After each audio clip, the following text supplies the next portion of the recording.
bio. Adam, the famed Adam versus man. I think most of the people here know who you are. Former Marine veteran, all around great guy. We love having you on. You bring a unique perspective, a very kind perspective, but also one that understands military and veterans. So give us, just to not steal your thunder, but you just had this amazing event in Washington, D.C., and then you're planning one again for the Republican convention down in Florida. So if you could recap what just happened and then tell us what you're planning for the convention. Sure. Well, what's happening is that my perspective is becoming less and less unique every day, and that's a very, very exciting thing as the movement grows, and we're seeing that happening now within the military community, thanks to Ron Paul, thanks to the opportunity presented by the presidential campaign, and this event that we just did, which was Ron Paul is the choice of the troops. And the purpose of the march on Monday was to show that Ron Paul is the choice of the troops. Simple as that. Because if it was true about any other candidate in the race right now, you can just imagine how the mainstream media would be spinning this when he's got more campaign contributions from active duty troops than all other candidates put together. It's not even close. It's just Ron Paul blows the rest out of the water like 3 or 4 times all the other Republican candidates combined. It is absurd how much he dominates in this category. So we wanted to show that. We wanted to show the parallel with that within the veterans community. If anything, I think it's stronger in the veterans community as people, when they get out, are still compelled by their experiences in terms of what compels them to find a deeper understanding of our foreign policy, but a little more able to take the time and do the research and come to the difficult conclusions that most of us have about the true nature of government. So we marched on the White House. We had a formation of 320 active duty troops and veterans, and remember, that's 300 more than it takes to defeat, or 20 more than it takes to defeat an empire. So we marched on the White House, and there in formation did an about face and a symbolic repudiation of Obama's foreign policy, and then held a hand salute to a folded flag for as many seconds as troops have committed suicide. That's troops, not veterans, troops on active duty who have committed suicide. Since Obama became commander-in-chief, we held that for about 8 minutes, and then a silent prayer for 21 minutes, a second for every soldier who's died under Obama in combat. But all of that was just a warm-up. That was just the beginning for Veterans for Ron Paul 2012, because what it really comes down to is getting Ron Paul nominated to be president, to be our next commander-in-chief.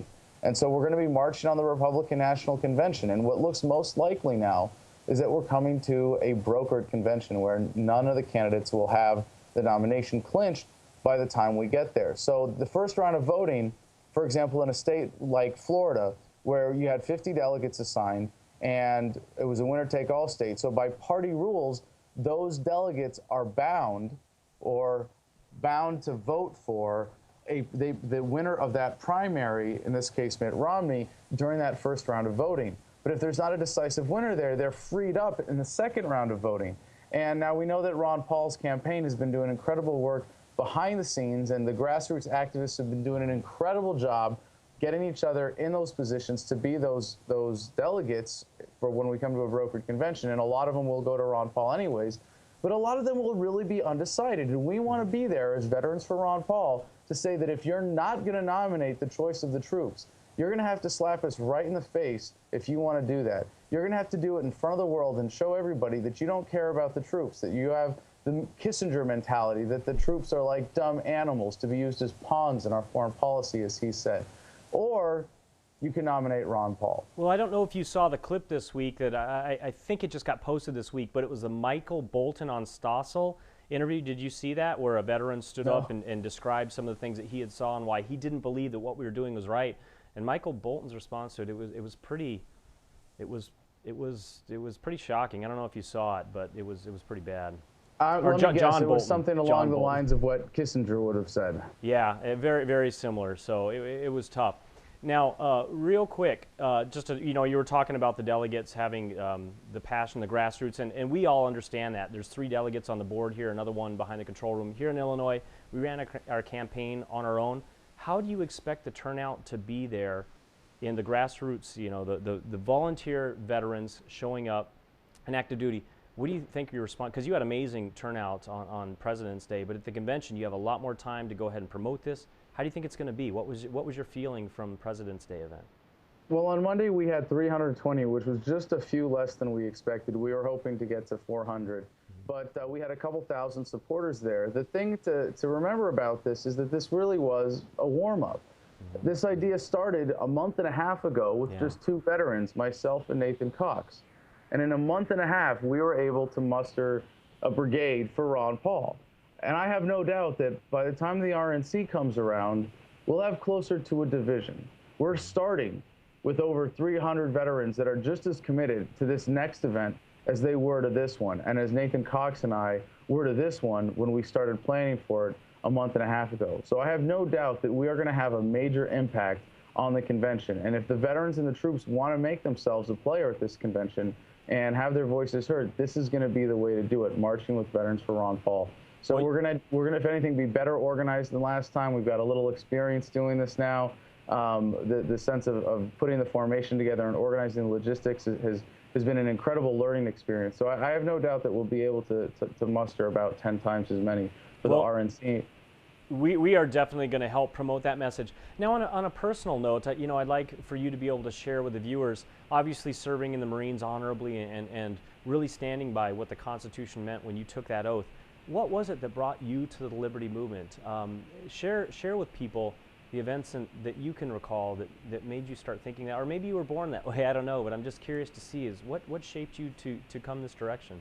That's a good question. It's an important one because a lot of us are tempted to buy into the mythology that it was just that one book or just that one moment and that did it, that turned someone on and that led them all the way down the rabbit hole. But it usually doesn't happen that way, and it's a gradual process. And for me, it was very much tied to my military experience. But as I would say, I went from an issues or an intellectual libertarian, in the sense that anyone who's not set into a particular left or right or certain status dogma can just see that the world kind of works better when people are free and not killing each other in large numbers and free to trade and decide what they put in their bodies and so on.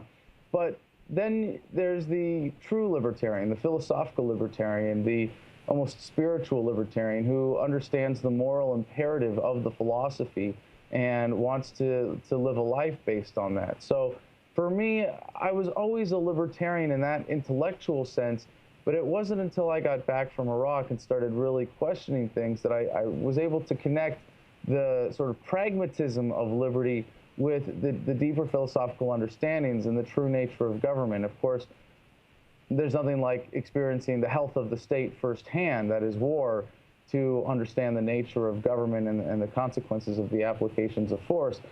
But it really was, a certain amount of disgruntledness. And I got in trouble with the Marines before I got out, and I should have gone back to Iraq, but I spent a year managing a barracks instead, and I felt like my skills were being wasted or underutilized at least. So being disgruntled like that gave me the intellectual freedom in a sense because I wanted to question. And I think when people are taken care of by the system, the valedictorians and the prom queens and kings and the captains of the football teams, they're not the one. Their minds put up barriers almost to questioning the system because it is so essential to their status and their quality of life and their well-being. And so I think it's those of us who are more the misfits, who are the disgruntled ones, that are likely to question things first. And getting in trouble with the Marines for bringing a pistol back was a big part of it for me. But another big part of it was seeing George W. Bush playing so much golf when we were at war, and coming home and going, well, something else must be going on here. Absolutely, and I just wanted to, I wanted to take a moment, if you would. Thanks for sharing that personal story. It's really important, I think, for people to understand where we come from, and especially somebody like you that really volunteered to put your life on the line to do that. If you wouldn't mind voluntarily, obviously we're collecting donations today for Revolution PAC to help support this organization, to help realize liberty in our lifetime. If you couldn't just spend a minute or so telling people how important it is to support organizations like Revolution PAC to help Ron Paul. Obviously, none of this is scripted, so you're free to say what you want, but we're encouraging people to call in. You to click the button at the bottom, call the number. Jordan Page is answering calls, who is there, but if you could just spend a minute telling people how important this is and what it could help do to bring liberty in our lifetime. Absolutely. Well, I'm going to give a plug for RevPAC because I've never missed an opportunity to, and I've said from when I first saw RevPAC get started that if you want your campaign contributions to be used to maximum advantage, don't just give to the campaign, give to RevPAC because there's a lot of things that you can do. But I'm going to start with a bit of a retroactive plug for the Veterans for Ron Paul March, because that wouldn't have been possible without people donating online. But it was exactly the kind of thing that the campaign couldn't do, that Ron Paul himself couldn't do. I mean, for the same reason that you have a negotiator, for the same reason that you have lawyers, there are certain things that a campaign just can't do for itself. That having the Revolution PAC, having Veterans for Ron Paul, groups like this, able to be financially supported by the grassroots and capable of operating independently, they're able to get so many things done that you might not see happening when you turn on the news, but are absolutely essential to keeping the movement invigorated and out there and getting things done for Ron Paul. So absolutely, you know, and I just put it in that bigger sense, and I think people can evaluate for themselves when, you know, they look at RevPAC, they look at the work you're doing, they can see that it's a worthwhile investment of funds as much as donating to the campaign. I would hope that when the time comes, now the proactive, futuristic plug for myself, Veterans for Ron Paul. No, please do. We are way behind you, Adam, so please do. Sure. Well, I just wanted to tell people that, you know, we are going to be holding, I guess we're going to call it another money grenade. Not quite a money bomb, but a money grenade. We'll have another one of those. We raised just $5,000 with the last one on my birthday, just thrown together at the last minute for this March. We're going to have another one coming up, so stay tuned for that. But so in the same vein, if you're ready to give today, give to RevPAC. When the time comes, you can donate to Veterans for Ron Paul 2012 to help us march on the RNC. But in the same vein, the kind of work that the Revolution PAC is doing is absolutely essential as well to being able to for Ron Paul to have those independent voices supporting him in this race. Well, I'll tell you what, Adam, it's a deal. I'm going to donate to your cause. I think it's well worthwhile, and I love and appreciate the work that both you and Nathan Cox have done, both friends, and I really appreciate what you do. So we have a little bit of a tight schedule here. I can talk to you all night. We really always appreciate your time. You're a welcome guest in Chicago anytime you want. We'd love to have you out. Bring Nathan, too. He's a good friend. He's a great guy, so I want to make sure you get a plug. Great work. We're looking forward to seeing you, and we'll cover you before the event at the National Convention. So thank you very much, Adam. Take care, and we'll chat with you soon.